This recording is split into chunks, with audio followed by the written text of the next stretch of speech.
Bonjour à tous, merci d'être là pour parler de l'avenir du Bitcoin. Je suis ravi d'avoir cette occasion de parler de ce sujet avec vous.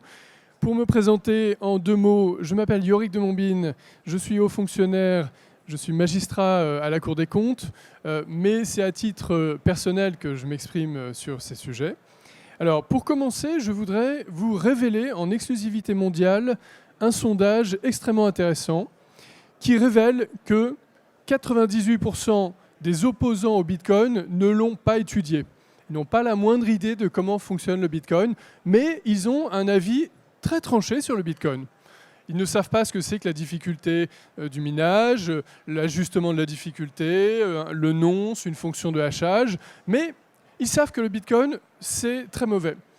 Et quand ils l'étudient, ils y passent 1 heure et ensuite, ils sont certains d'avoir toutes les meilleures idées du monde pour améliorer Bitcoin. Et ils ont plein d'idées pour améliorer Bitcoin. Par ailleurs, ils n'ont pas plus d'idées sur le fonctionnement du système monétaire en général, le système monétaire contemporain. Deuxième révélation incroyable de ce sondage, c'est que 99% des partisans du Bitcoin ont commencé par le mépriser. 99% des partisans du Bitcoin ont commencé par le mépriser. Ça veut dire que la première fois qu'ils ont entendu parler de Bitcoin, ils ont tout de suite eu du scepticisme, ou de l'indifférence ou de l'hostilité vis-à-vis de cette invention. Et puis enfin, une infime minorité de partisans du Bitcoin finissent par rejeter le Bitcoin.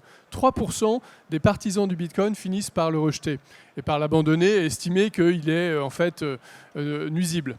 Alors bon, je ne peux pas vous garantir que l'échantillon de la population sur lequel a été réalisé ce sondage est totalement représentatif de la population française, puisque cet échantillon est constitué de mes parents, de mes 3 petites sœurs et de mes 2 chats.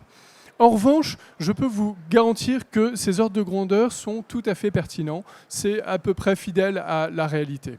Alors, pour réfléchir à l'avenir du Bitcoin, je vous propose d'essayer d'identifier les paramètres, les facteurs, les phénomènes qui vont influer sur l'avenir de Bitcoin. Et il y a beaucoup de paramètres, et donc on va essayer de les hiérarchiser et de les distinguer. Et donc, je propose de procéder en 3 temps. D'abord, rappeler Bitcoin, mais très rapidement. Ensuite, identifier les paramètres endogènes au système Bitcoin et ensuite les paramètres exogènes. C'est très important. Alors d'abord, Bitcoin, je ne m'attarde pas très longtemps dessus puisque vous savez tous parfaitement ce que c'est que Bitcoin, surtout grâce à l'excellente présentation d'Alex qui a eu lieu juste avant. Avant d'être une monnaie, c'est un protocole informatique, c'est un protocole open source. Qu'est-ce qu'il fait ce protocole? Il assure un service de stockage et de transfert de valeur sur Internet sans tiers de confiance, donc de manière désintermédiée, de manière hyper sécurisée, de manière quasiment anonyme, de manière quasiment instantanée, de manière programmable.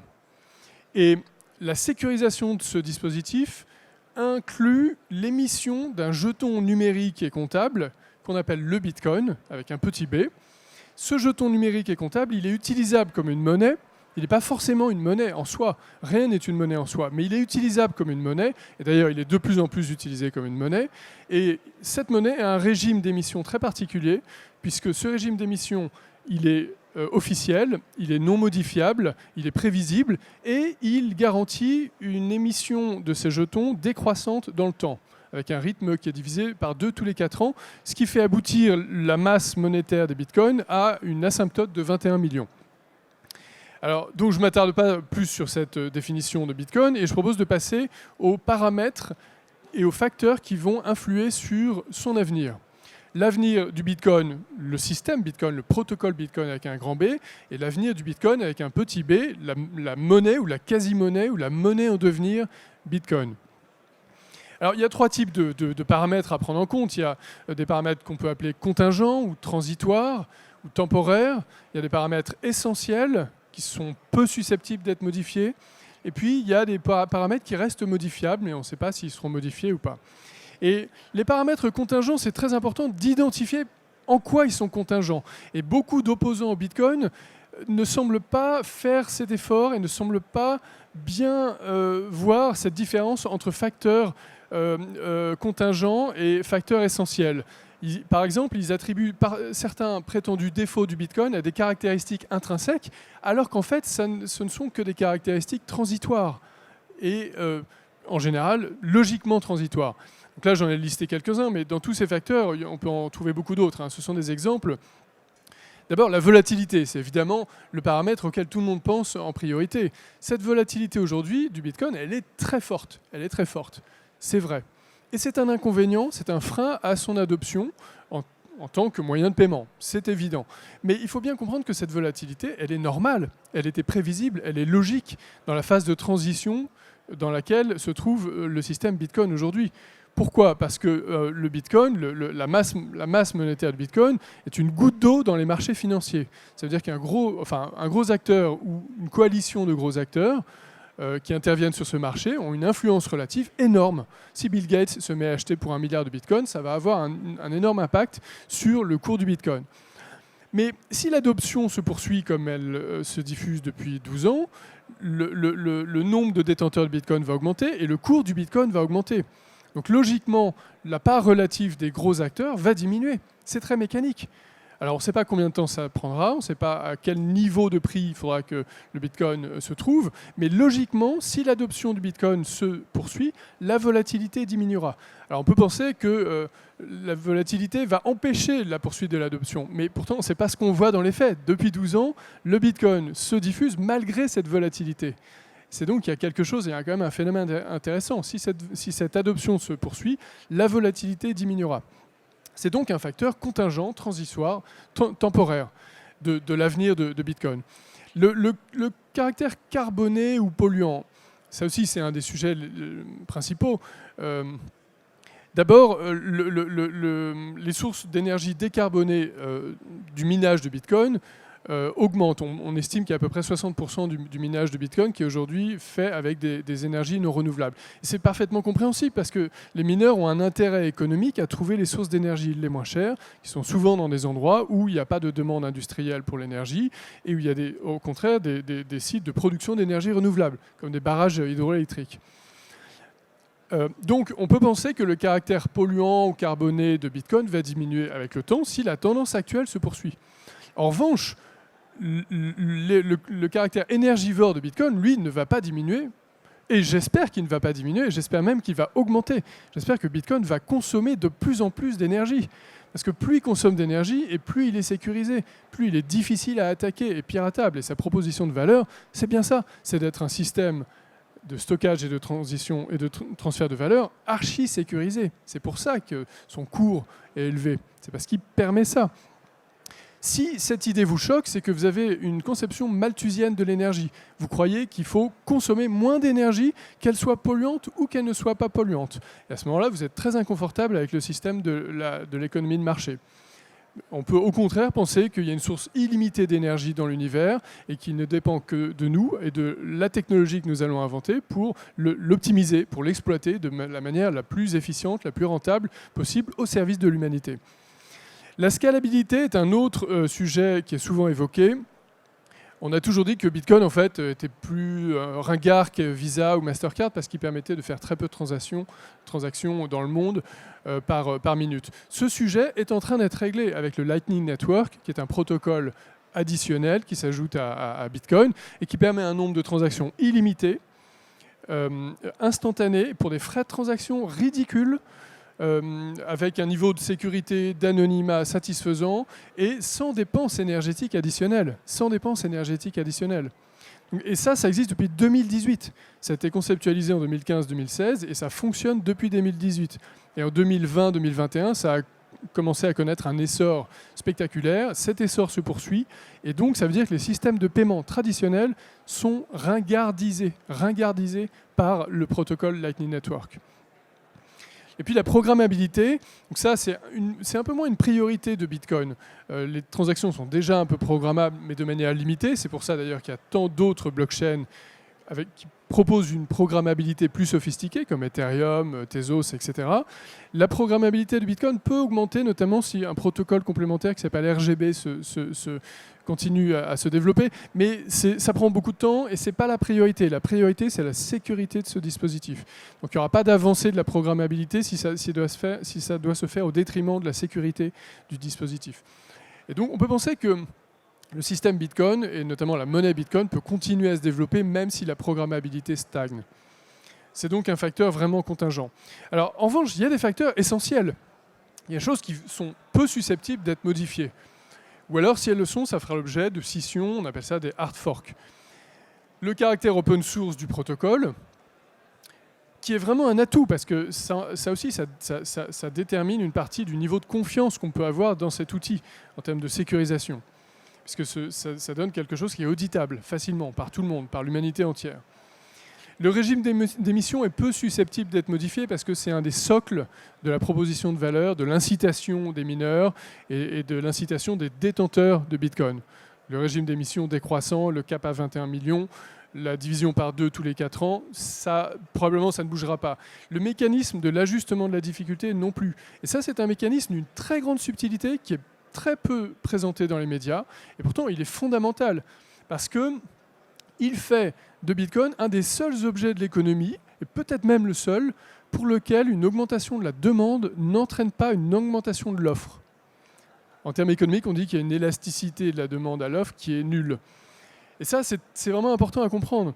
Ça veut dire que toutes les 2 semaines, la difficulté du minage s'ajuste à la puissance de calcul disponible sur le réseau pour empêcher que des mineurs plus puissants se mettent à créer des bitcoins plus vite. Donc ça garantit ce rythme de bitcoin créé toutes les 10 minutes en moyenne.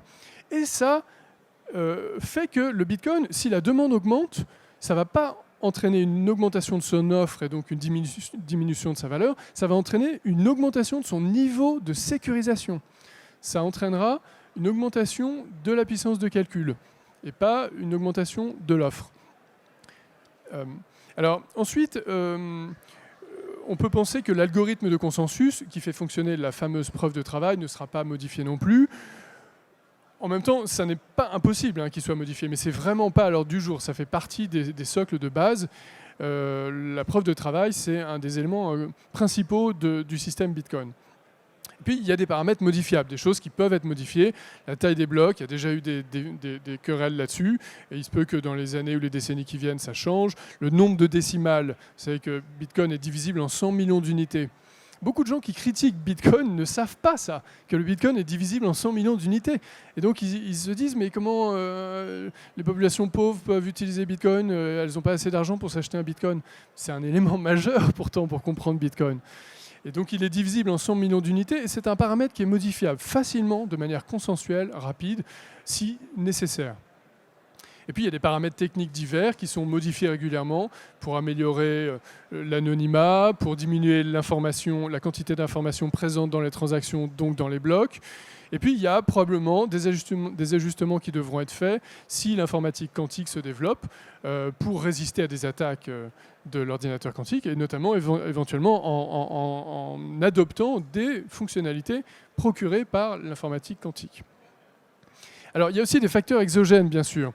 Un des principaux, c'est la situation économique et la situation monétaire, puisque Bitcoin est une monnaie en devenir et il est de plus en plus une valeur refuge contre l'inflation monétaire. Aujourd'hui, il y a beaucoup d'inflation des prix, beaucoup de gens s'en étonnent, mais après des années d'inflation monétaire, je m'étonne qu'on puisse s'étonner de ça, en fait. Et Bitcoin est une valeur refuge contre l'inflation monétaire. Et donc, plus les banques centrales vont continuer à permettre une émission du crédit par les banques commerciales et une diminution des taux d'intérêt, et donc une expansion de la masse monétaire sans limite, plus les crypto-monnaies vont en profiter, et notamment Bitcoin. La régulation, la réglementation, la fiscalité sont évidemment des paramètres majeurs qui sont exogènes au système Bitcoin, mais qui impactent Bitcoin. Et donc un durcissement des réglementations peut très bien freiner l'adoption de Bitcoin. En revanche, il est de plus en plus improbable qu'une interdiction de Bitcoin, même avec une coalition internationale, soit suffisante pour l'empêcher de continuer à se développer. Parce que Bitcoin a atteint un niveau de sécurisation, de décentralisation absolument phénoménal, difficile à imaginer en fait, absolument massif.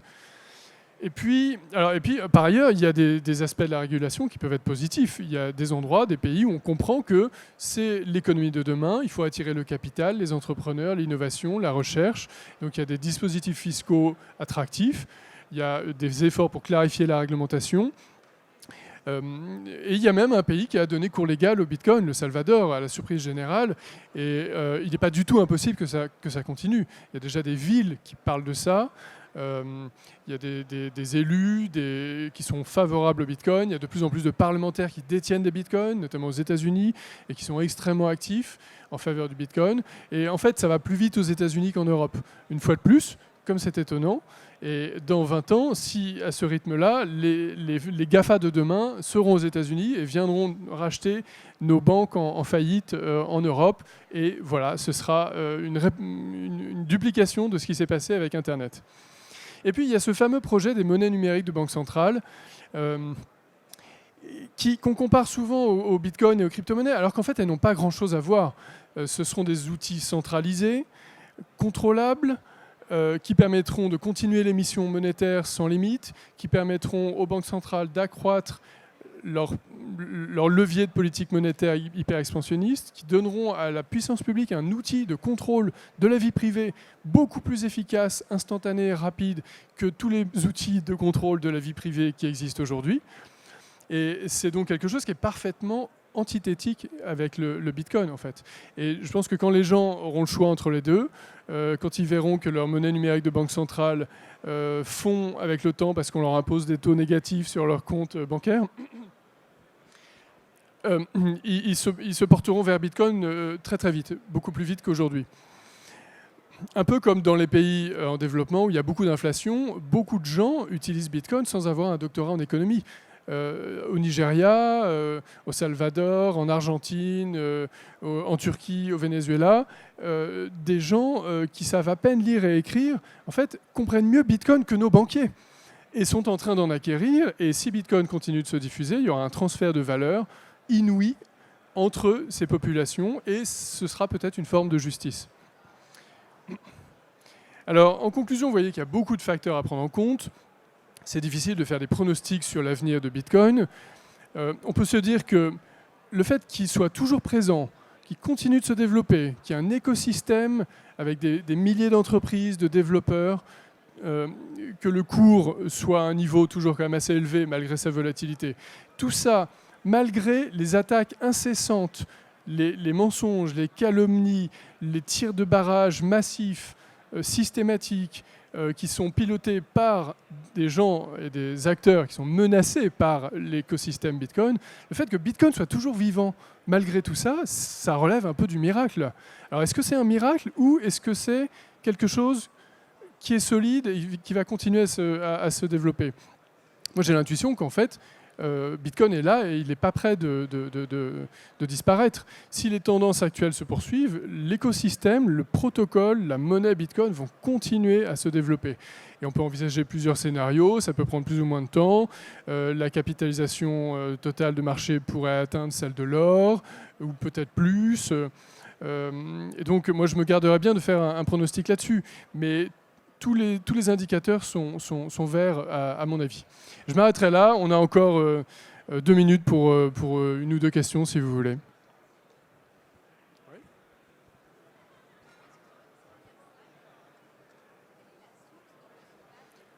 Alors la source du sondage, en fait, c'est mon imagination fertile. C'est ce que j'ai précisé quand j'ai dit que l'échantillon utilisé était celui de mes parents, de mes sœurs et de mes chats. Voilà. Oui.